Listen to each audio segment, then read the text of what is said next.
مثقال ذرة شرا يره، الذهب بالجرام والأعمال بالذرة. فمن ثقلت موازينه فأولئك هم المفلحون، ومن خفت موازينه فأولئك الذين خسروا أنفسهم في جهنم خالدون، تلفح وجوههم النار وهم فيها كالحون. ألم تكن آياتي تتلى عليكم فكنتم بها تكذبون.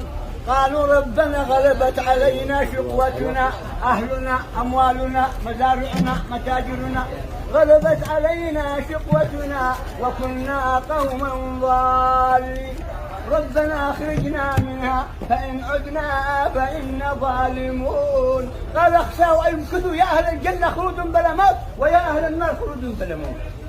قال النبي عليه الصلاة والسلام إن لجهنم 70,000 زنا، مع كل زنا 70,000 ملك.